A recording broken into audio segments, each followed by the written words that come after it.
What is up, Watch fam, and welcome to Liquor Run. I'm Christian from Theo and Harris, and this is Rolly from Theo and Harris. See, now he's got some steam into it. Rolly. Every Friday, we are a watch blog, but on every Friday, we talk about a little wine, right? To get prepped for the weekend. Yeah. You know, I know that people drink a lot of wine over the weekend, so we're trying to help you guys out for an affordable price. Yeah. Right? That's it. So let's get into today's wine. So over the past couple of weeks, we've gotten a bunch of emails from our Jewish friends. Jewish friends requesting a review on kosher wine. Kosher wines. Well, yep. Well, here we are. Here we are, L'chaim. L'chaim. So it's the holidays, right? So It's the holidays. Yom Kippur. It's the holidays. What else do we have? We have Sukkot coming. Well, we've got several Jewish holidays. We've I don't want to got pronounce anything wrong. If I believe, I'm trying to we've got Yom Kippur. Yom Kippur, right? Yeah. So I know that you guys have a lot. Rosh Hashanah. Rosh Hashanah. Now. I know that a lot of you guys out there, kind of stuck in, kind of a wine hole, right? People don't really talk about Jewish kosher wines. So I think that this is a cool, valuable little episode. Yeah, I'm excited about this because, first of all, we've never tasted this wine before. I have no idea what we're about to have. And this one is from Israel. Interesting. Okay, wow. but we'll talk a little bit more about the wine itself. Okay. But I didn't know Israel. The history behind wine and Israel. Yeah. In case you didn't know, very, very rich, as far back as the Greeks and the Romans. Wow. In fact, the Greeks and the Romans admired the wine production in Israel. Interesting. Wine is mentioned over 207 times in the Bible. Really? Well, Big J there. Well, Big J. Well, we're talking about New Testament, I imagine, so that's irrelevant to you guys. But even Old Testament and stuff like that. Hey, let's rock and roll with some Jewish kosher wines. Okay, so what actually makes a wine kosher? Because I have no idea. Well, I'm not an expert by any means, but I do understand Yep. that this wine, of course, is kosher. Right. And it's made under strict rabbinical supervision. Okay. So it obeys all Jewish dietary laws. So It's good enough for me. yeah. So, but you know what? It has to taste good. That's what's important. I don't care how many rabbis were there if it doesn't taste good, because I'm not interested. Yeah. All right. So before we pour. Yes. So Golan Winery. Yep, let's talk about it. Interesting. So this wine is made in the Golan Heights. Okay. So which are on the northern reaches of Israel by Galilee. Okay. Okay. And these grapes, Cabernet grapes, and by the way, Israel predominantly, well, it's very well known for its Cabernet Sauvignon production. Okay. But the grapes are grown on a volcanic plateau. Mm-hmm. So they get a lot of cold. There's even a little snow there. Okay. And good drainage of soil, and the grapes get happy. It's proper for wine. Perfect terroir. I know growing up, I grew up with a lot of Jewish friends, and I guess when they were old enough to start having a little bit of wine, everyone always complained about Manischewitz, or is it Manischewitz? It's not Manischewitz. It's a V. So I don't think I've ever actually had Manischewitz, maybe once, but I know it's like a super, super popular wine that I don't have an opinion on, but I know like it's a bad rap. So I am interested to see you guys and what you think about this. Well, what we think about it first, and then what you guys think about it, because it's a cool alternative. All right, so it's a little bit cloudy out right now, but I will say this wine has more of an ochre color to it. Okay. Okay, so it's a deep red, almost. Right? Do you see that? You see the rim, almost a little brown color to it. So I don't know if it may not be a good wine. Okay, we'll see, but that doesn't mean it's a bad wine. Okay. So we're gonna give it It may not be good, but it's not bad. It's clear. The wine is clear. I can see that it's clear, so it's not overly oxidized. What are we getting on the nose? Let's come on, six notes. I get, once again, dark berry, classic Cabernet. Dark berry. A hint of smokiness, but a little bit of, no, and Okay. maybe even like a little bit of cedar box. That's 3. Cedar box. Wow. Like I can't. shoe trees. Absolutely, yeah, like shoe trees. Shoe trees. Yeah. Black fruit. That's it. Dark, yeah, dark, yeah, dark, yeah, dark. absolutely, Okay, yeah. So taste? let's Taste. Salud. Salud. L'chaim. L'chaim. It's dry. It's dry, medium body. Oh, it's got a good grip. It's got grip. What is grip? Well, yeah, you feel it. You feel it on your tongue. Your tongue feels dry. Yep. Okay. It's fruity. It has a bit of a. Fruit. It has I have a lot of cherry. Cherry, going on. big time. You know There's a lot of forward fruit on this. But even in the back of my throat, not to bring it back to Christmas, but in Christmas I remember being a kid and there were those little like alcoholic like little cherry chocolates. Mm-hmm. You know those? This reminds me a lot of that. That's a great, because there's a chocolate note here. There's a chocolate that's a really cherry, good. It doesn't good have analogy. a syrupy consistence at all. No. But it has that taste.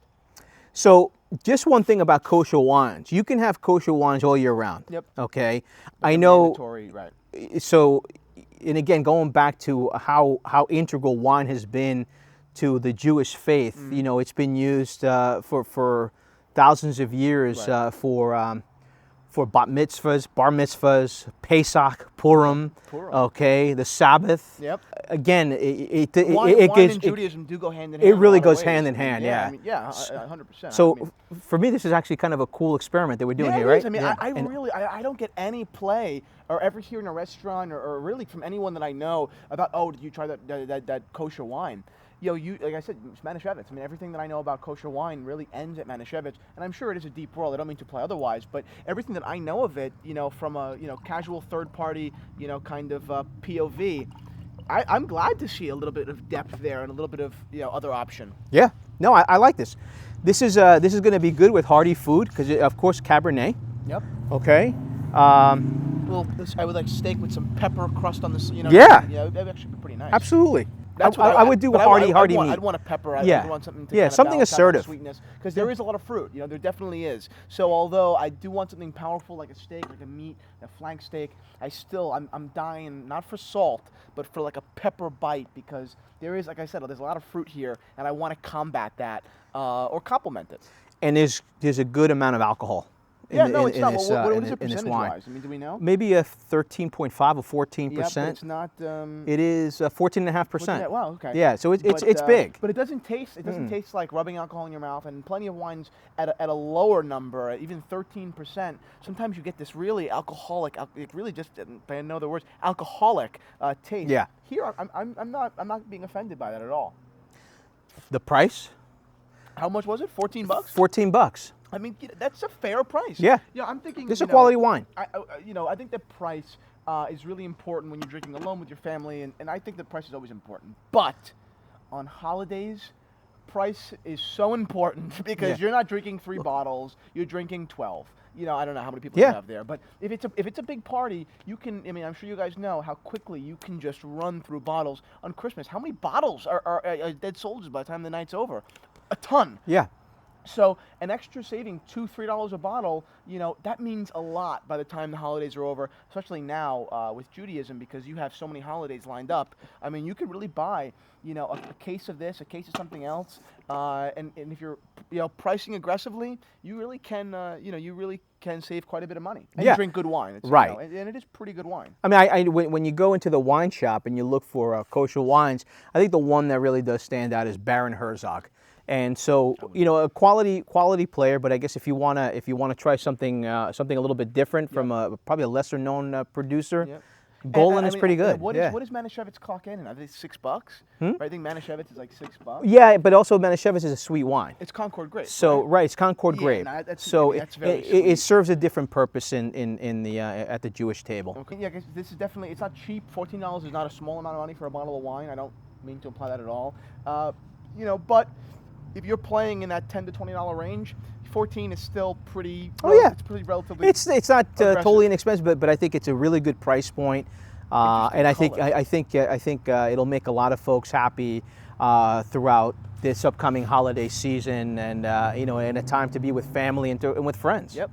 Great. So classy wine. All right. Good job, Golan. Thanks a lot, Golan. Appreciate it. So really, take it for what it is. This is not a wine that we drink typically. I've never really had a kosher wine before. Right. I don't think you have really a lot either. What are you thinking about this right now? Well, I mean, for me, it's not necessarily my style of wine. Right. I find the fruit maybe a little bit too forward, and I also find a hot alcoholic, aftertaste. Okay. Finish. Okay. So. Probably not my what go-to. You're used to, this is not something that you're a big fan of. Not necessarily a big fan of. But it's still respectable. It's still respectable. Yeah, I mean, and the idea is to try, right? The idea is to explore and to expand, especially in try to expand your palate. Especially in such an obscure market, right? Like kosher wines. At least to my understanding, I don't know how many options there are. I'm sure there are plenty, but when we walked into the liquor store today, believe me, what were there? 10 wines. Yeah, they weren't. So picking out something a little bit more in the obscure market there, I'd give it a shot if nothing else. I mean, I actually, I don't mind it at all. I'm not bothered by this wine. I would drink this without making a joke about it. I think it's actually pretty good. Yeah. But would I rush to the kosher section of wine library and pick up this wine? Probably not. But I'd go back to this wine though if I was asked to pick another kosher wine, because I know this is a safe place for me now. It is pretty good. I would go back to it. It's quality wine. It just stylistically, it's not my wheelhouse. That's totally fair. That's so totally fair. to be fair to the Golan folks, kudos to them. To Golan. Yeah, but important. You can drink a kosher wine and still be very happy, very satisfied. Yeah, and still be very satisfied. That I think is the big win here. That's a great note. Let me ask you. Yep. Today it's for me. Yep. If this wine were a watch, what would it be to you? I'm going to go with something that's obscure, right? Something that's not obvious, because kosher wine, very small selection. Something that is for the holidays, right? Something maybe a little bit more, I don't know, I wouldn't say dressy or formal, but because it is specific to, like I said, we were talking about kosher wines, kosher holiday. Something I would wear with the family on a nice night in a celebration. I'm going to go with like a Hamilton Pacer, like a Pacer-matic, or just a Pacer with the electric, movement. It's a bizarre watch. It's an obscure watch. They have that kind of like the Ventura, like the triangles. I have seen it. Yes, yeah, absolutely. They're super cool watches. Yes. But they do not get a lot of play in the mass market. People really don't really go looking for them most times. But people who do know about them, people who are looking for them, respect them, and that's it. I think that's the overwhelming sentiment that I have with this wine. Not something that I'm going to immediately, but if I'm in that field, it is respectable. It is a cool place to go. Fair enough? Fair enough. Yeah. Obscurity. Yeah, obscurity. A little bit of a holiday feel, family. Yeah. All right. I like it. Cool. Thank you guys so much for watching Liquor Run. I think we did this survey, a little bit of a service to our Jewish followers today, right? I'm happy to oblige. I'm happy to oblige. Take a photo. We'll take a photo of us real quick. No, not yet. Are we posing now? Thank you guys for watching Liquor Run. L'chaim. L'chaim. Ready? 1, 2, 3. To life. L'chaim. L'chaim. L'chaim. L'chaim. To life. I spilled it on my leg. Jesus Christ.